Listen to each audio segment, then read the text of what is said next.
Bonjour et bienvenue sur Guéret-Plomb pour cette nouvelle vidéo JDR tuto. Alors cette fois-ci nous allons passer à un jeu de rôle bien connu qui date de quelques années mais dont la version 2 fait actuellement un grand succès, connaît un grand succès aux États-Unis. Je veux parler bien sûr de l'Anneau Unique. Alors l'Anneau Unique est très joué en France, c'est pour ça que nous avons décidé de consacrer une vidéo complète à ce jeu, même s'il date un peu. Alors dans l'Anneau Unique évidemment, ce n'est pas sans vous rappeler un certain film du Seigneur des Anneaux évidemment, parce que vous évoluez dans les terres du milieu. Le système de jeu est totalement dédié à l'univers, donc il est complètement adapté avec une gestion de groupe et de communauté très importante. Alors, nous allons commencer par la création des personnages. A tout de suite. Bon, voilà, alors on se retrouve devant la fiche de personnage de l'Anneau Unique. Alors, elle est divisée en plusieurs parties, comme toutes les feuilles de personnage. Il y a les attributs, les compétences communes et les compétences d'armes, les vertus, les récompenses, l'équipement. Et derrière, il y avait des différents emplacements pour créer sa compagnie. Ça, on ne le verra pas aujourd'hui. Le passage des années, ça c'est le suivi du personnage au fil et à mesure de l'aventure, des aventures. Les points de... Voilà. Cette deuxième partie, évidemment, on ne la verra pas puisqu'elle appartient plutôt à la progression du personnage plutôt qu'à la création. Voilà, alors nous allons partir de suite sur la création d'un personnage. Donc, à la base, il n'y a pas énormément de personnages possibles, tout simplement, c'est un choix, parce qu'ils ont décidé d'utiliser dans ce livre que les personnages que l'on voit dans les romans de Bilbo Lobby et du Seigneur des Anneaux. Donc voici les choix de personnages qu'il y a. Les Barnides. Alors les Barnides, c'est les personnages qui habitent à Dale, c'est-à-dire ceux qui sont... Parce que le jeu se situe entre Bilbo Lobby et le Seigneur des Anneaux, cette période transitoire. Donc Bard est le roi de Dale. Donc les Bardides, ce sont les habitants de Dale qui le suivent. Les Béornides, c'est les suivants de Béorn, celui, vous savez, vous vous rappelez, celui qui se transforme en ours, donc plutôt barbare, etc. Les nains du Mont Solitaire, les fameux, les elfes de la Forêt Noire, que Bilbo et ses amis ont rencontrés lors de l'expédition à travers la Mirkwood, Forêt Noire, comme vous voulez. Les hobbits de la Comté, et les hommes des bois, tout simplement. Voilà. Donc, qu'est-ce qui t'intéresse là-dedans? Je sais pas. Il faut aller vite. Bon, on tire au hasard. Est-ce qu'on peut tirer au hasard? Non. Non. Allez, hobbit. Allez. Alors, un hobbit. Alors, le hobbit, c'est simple. Vous avez un petit rapport ici, page 58. On peut aller directement au hobbit. Et vous allez voir que la création d'un personnage est très simple. En fait, c'est très... Voilà, là vous avez toutes les 58.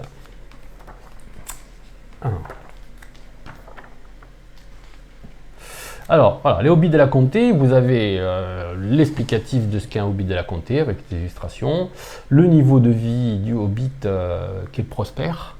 Donc ça va vous servir au fil de l'aventure c'est votre niveau de vie pour voir si vous avez suffisamment d'argent pour subvenir à vos besoins. L'aventurier de Hobbit. Alors là, vous avez des suggestions de vocation. C'est-à-dire que nous allons voir après, pour vraiment peaufiner le personnage, chaque joueur va choisir une vocation pour son personnage. Et il y a des vocations inhabituelles, c'est-à-dire que c'est les vocations qui sont déconseillées aux Hobbits, qui ne sont pas habituelles.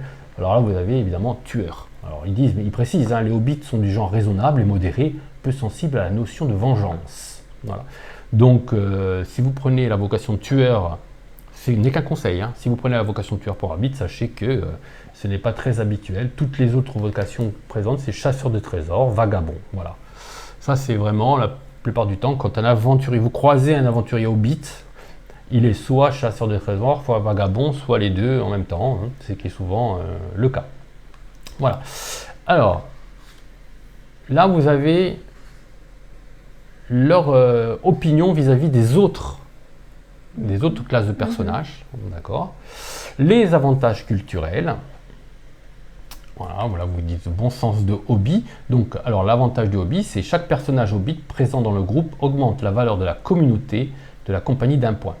Donc là, on ne va pas le voir, mais sachez que les Hobbits améliorent la valeur de la communauté. De plus, par contre, ça c'est intéressant, encore qu'ils effectuent un test de sagesse, les personnages Hobbit lancent 2 fois le dé et prennent le meilleur résultat. Hobbit est sage. Voilà. Alors, on va commencer par remplir les compétences communes à tous les Hobbits. Voilà. Donc, vous avez tous les degrés de maîtrise que vous avez ici. Chaque degré de maîtrise correspond à un D6 qu'on va lancer en plus. Voilà, alors donc, il suffit avec son crayon de grisonner. Donc, présence 0, rien. L'athlétisme 0.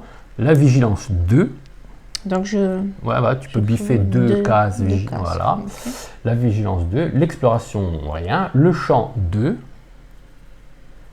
L'artisanat 0, l'inspiration 0, le voyage 1, l'intuition 1, la guérison 0, la courtoisie 3, très poli le Hobbit, l'art de la guerre 0, la persuasion 2, la discrétion 3, la fouille 2, la chasse 0, 0 pas.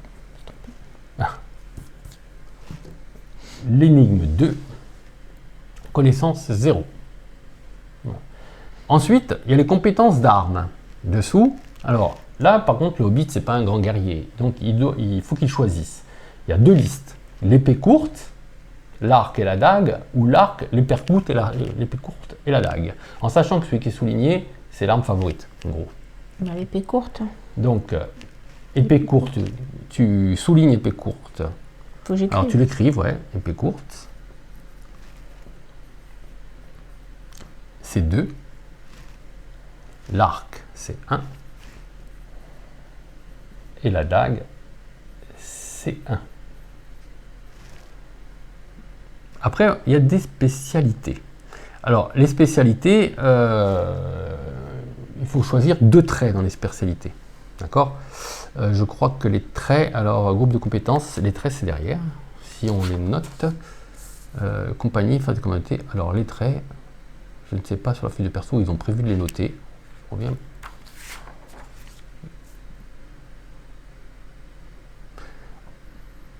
Alors on va les noter dans les vertus. Voilà. Donc, les traits, voilà, on a trouvé. Voilà. Les traits c'est plus haut, donc on en cherchait plus bas.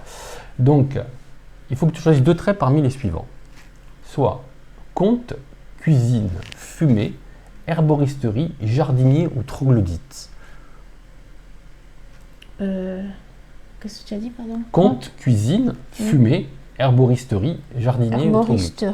Alors tu marques trait herboristerie. En spécialité. Oui, en spécialité. Là, on est dans les spécialités. Oui. Et le deuxième ? Particularité ? Non, toujours dans les spécialités. Ah, il faut en choisir 2 ? Ouais. Conte. Conte. Ensuite, on va passer à ton origine. Alors, l'origine, il y a 2 possibilités. Soit le joueur choisit l'origine, soit il lance un D6 et s'en remet au hasard. Allez, le hasard. Le hasard, d'accord. Donc, 2. Donc, trop de sentiers à fouler, ton origine. Alors, qu'est-ce que ça veut dire ? Ça veut dire que ton père était marchand et tu étais censé lui succéder dans la boutique de recrues à l'âge de 33 ans. Pourtant, avant cela, une mystérieuse bougeotte s'est emparée de toi, si bien que tu as quitté ta demeure pendant plusieurs mois. À ton retour, tu as renoncé à ta position, provoquant l'indignation de tout le voisinage. Ça me pensait un peu à Bilbo. Mais vous savez que votre frère approuve en secret, il a toujours rêvé de quitter la comté pour aller voir les elfes. Donc, les attributs de base, ils sont ici. C'est ton origine qui va déterminer les attributs de base. En corps, tu mets 4. En cœur, tu mets 5. En esprit, tu mets 5. Les attributs servent après à booster tes G de dés. Un G de dés, quand tu fais un test dans l'anneau unique, tu lances un D10 et tu lances le nombre de D6 égal à ta maîtrise. D'accord. Dépenser des points, utiliser tes attributs te permet d'utiliser ta valeur d'attribut pour augmenter le G de dés que tu as fait. mais pour faire cela, on va voir, ça te consomme des points d'espoir. Voilà. Compétence favorite, c'est le voyage. Donc tu soulignes le voyage. Voilà, tu as le voyage, elle est là, tu soulignes. Ah. Et tu choisis 2 traits parmi ceux-ci. Astucieux, audacieux, curieux, passionné, preste, robuste, sincère ou vue perçante. 2, tu m'as dit? Ouais. Bah, je vais prendre vue perçante. Ok, tu marques vue perçante dans les particularités, là ici, sous le spécialité. Ah. Et les autres, tu peux me les redire, s'il te plaît? Astucieux, audacieux, curieux. Attends, je me suis trompée. Mais c'est pas un son. Curieux, passionné, preste, robuste, sincère. Et les premiers, c'était quoi déjà? Astucieux. Astucieux.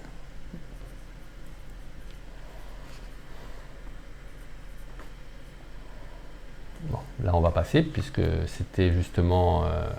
Alors là, il y a un grand choix de noms de hobbits pour respecter l'œuvre de Tolkien. Est-ce que tu choisis un personnage masculin ou féminin?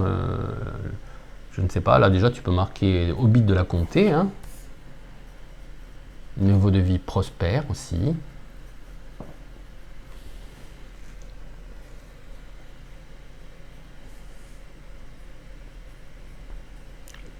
L'avantage culturel, est-ce que tu t'en rappelles? Ton avantage culturel, c'est que tu donnes un point de plus à la communauté. Donc tu peux marquer par exemple plus un point à la communauté et avantage sage. Donc tu peux marquer les deux, c'est un pense-bête en fait. Hein. Donc le premier, si tu as dit... C'est plus 1 à la communauté. Un point à la communauté. Alors là, le joueur a le temps de choisir le nom d'un personnage. Il y a une longue liste de personnages dont certains voudront dire vous inspireront quelque chose. Hein. Ça va de Meriadoc à Aldagrim, Balbo, Bungo, Karl. Ça, là, vous avez vraiment une étude faite par rapport aux œuvres de Tolkien pour rester vraiment dans le ton. Vous avez aussi une bonne liste de prénoms féminins et évidemment les Bilbo se présentent aussi par leur nom de famille. Bilbo Saquet, etc. Et là vous avez tous les noms de famille, d'ailleurs les Saquets sont là, les Sanglebuc, vous avez les Touques, vous avez toute la famille. Voilà, donc là, il n'est pas nécessaire que tu choisisses le nom après, tu peux le faire plus tard si tu veux. Hein. L'âge de départ, il est toujours entre 25 et 60 ans, donc là le joueur choisit aussi un âge de départ suivant ce qu'il a envie de faire. C'est vraiment pour le roleplay, etc. Ça n'a peut-être pas trop d'influence. Nous allons passer ensuite aux vocations. Alors, c'est là qu'on en vient aux vocations, c'est-à-dire qu'il y a les vocations qui sont déconseillées, c'est-à-dire le tueur n'est pas très conseillé dans l'Hobbit, un Hobbit tueur c'est assez rare. Par contre, il y a les vocations qui sont ici, érudit, tueur, chasseur de trésors, qui est une des vocations utilisées par les hobbits, vagabond aussi, hein, on l'avait vu, et protecteur. Voilà. Donc ça, c'est les vocations de base que tu peux choisir en sachant que bon, vaut mieux éviter tueur, quoi.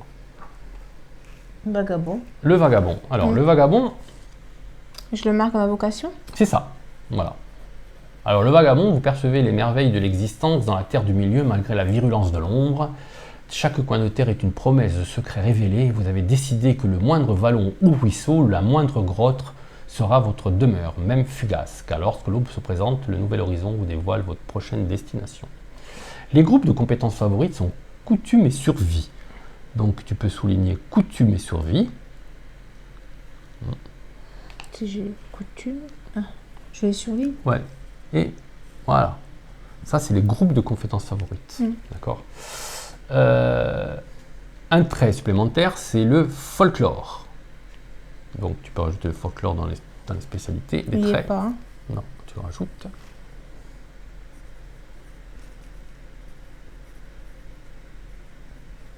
Et dans la part d'ombre qui est ici, tu mets folie itinérante.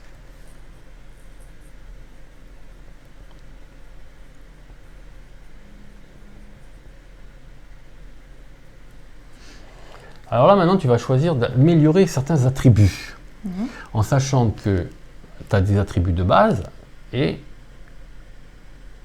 tu peux ajouter à partir de maintenant 3 à un attribut, 2 à un deuxième et 1 au dernier. D'accord? Et tu le mettras ici, dans le petit rond qui est situé au-dessus. Donc, mais le cœur, là, ça correspond à quoi?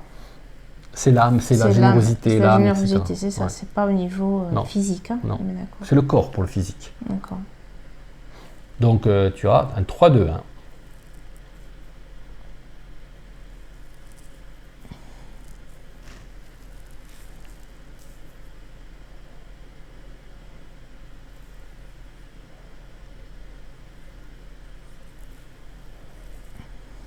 C'est bon. Ok. Alors maintenant, tu ne démarres pas à 0 quand même. On démarre quand même à un certain nombre de points de compétences. Alors, ça s'appelle l'expérience acquise. Alors, tu vas avoir 10 points. Ici, sur la table, on voit le coût en points que ça coûte pour augmenter une compétence commune et une compétence d'arme. Donc, tu vas cocher des compétences communes, des compétences d'armes, en sachant que tu n'as que 10 points. Donc, voilà. 10 points dans les deux, en répartissant dans les deux, armes et communes. Ouais. C'est ça. Tu mets où tu veux, en fait. 10 points, non. Voilà. En sachant que si tu mets 1 point dans les compétences communes, ça te coûte qu'un point. Mais si tu mets 1 point dans les compétences d'armes, ça va te coûter 2 points. Ah oui, d'accord. Ok. Dans le voyage. Ok. Donc je peux mettre 2 points, ça me coûte 2 points. Tu mets autant de points que tu veux, du moment que tu ne dépasses pas les 10 points à la fin. Ton budget de 10 points. Oui. Tu les mets où tu veux. 2 points, c'est 2. 2 points, c'est 2. Donc je mets 2 points dans le gars. C'est ça, hein, je colorie, hein, je coche.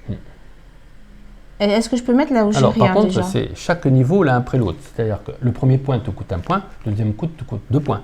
Donc ça te fait 3 points. Ah, c'est rajoute. C'est cumulatif. Ah, donc là je suis à 3 points. Donc voilà, il me reste 7 points. C'est ça. Est-ce que je peux mettre là où je n'ai rien?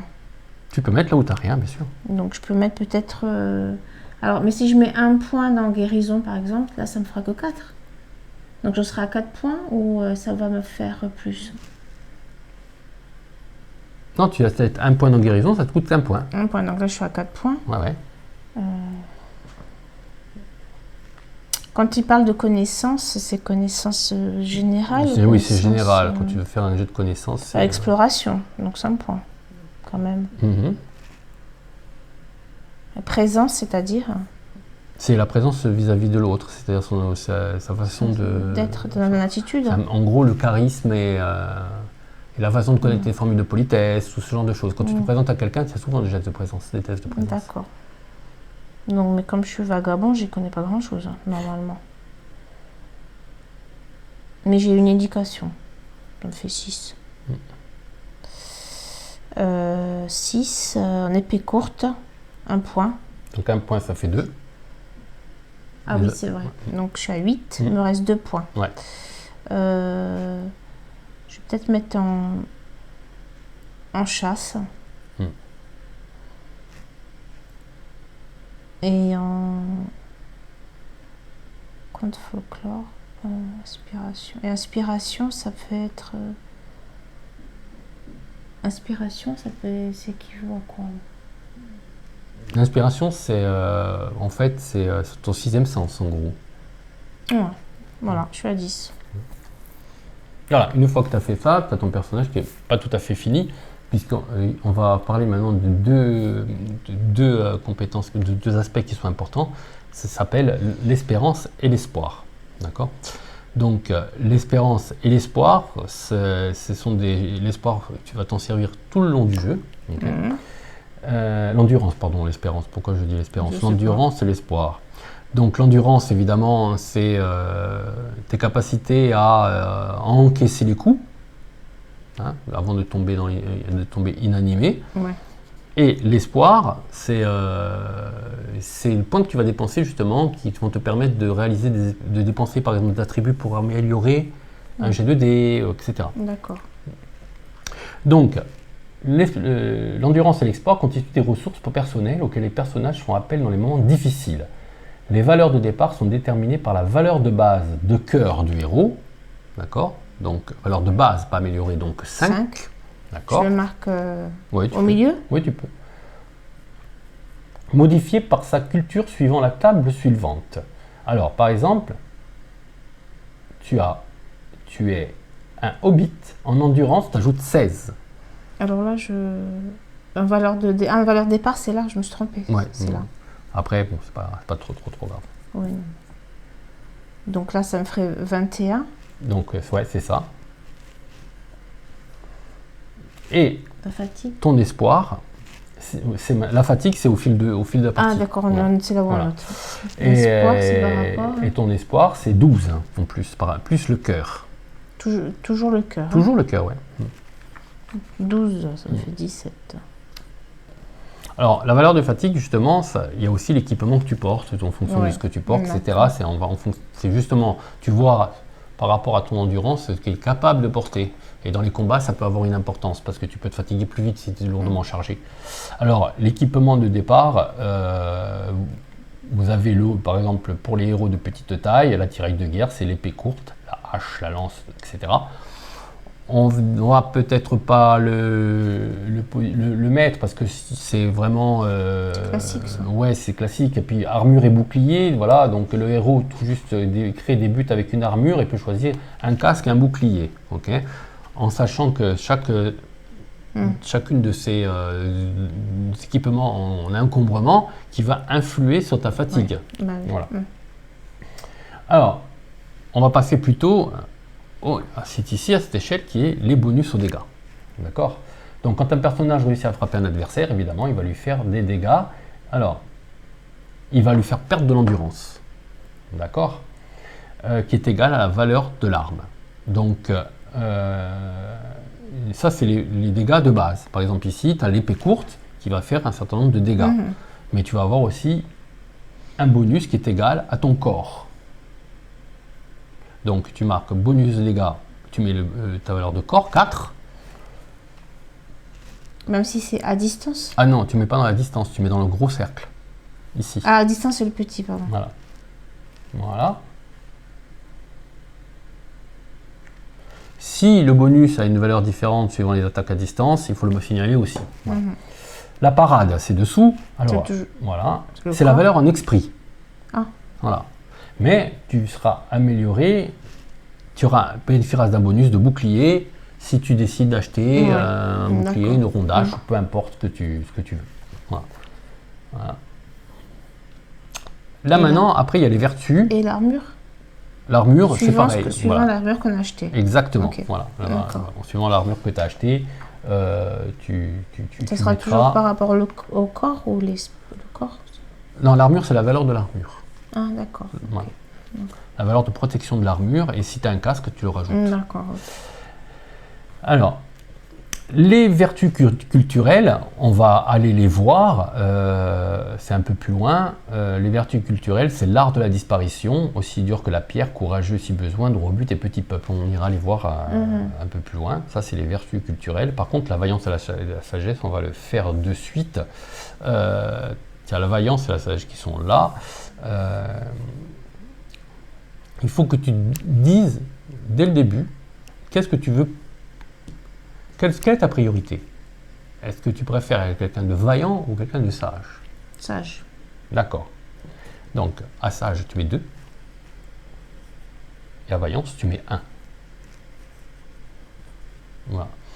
À partir du rang 2, pour l'instant tu n'es qu'au rang 1, tu vas bénéficier de vertus supplémentaires et de récompenses qu'on appelle les récompenses culturelles et les vertus culturelles et les récompenses culturelles. C'est à partir du rang 2. Pour l'instant, voilà. Si tu as mis 2 en vaillance et 1 en sagesse, tu vas recevoir ta première récompense. Si tu as mis 2 en sagesse et 1 en vaillance, tu vas recevoir une première vertu. D'accord. Donc toi, c'est ton cas, tu vas recevoir une première vertu. Donc la première vertu, 104, mais nous on va aller directement à 112. Et c'est la dernière étape de la création de ton personnage. D'accord. Après, c'est la compagnie, on verra ça une autre fois. Donc, on se rend à la page 112, vertus et récompenses, tu vois. Qu'est-ce que nous apportent ces vertus?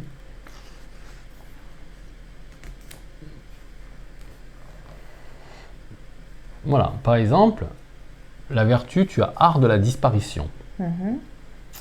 Alors, c'est inné chez les hobbits, ils ont l'habitude de s'esquiver, de se camoufler dans l'ombre.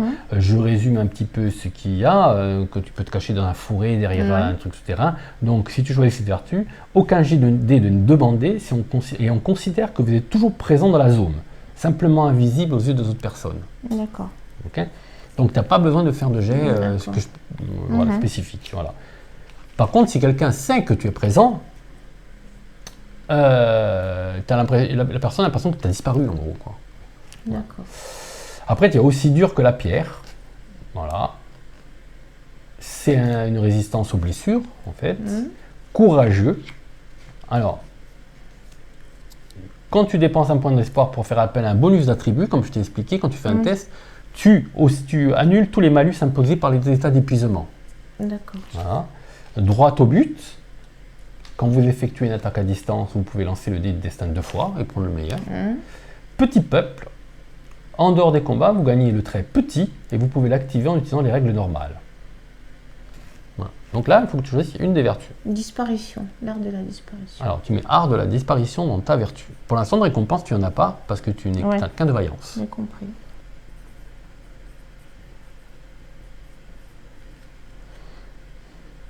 Ok.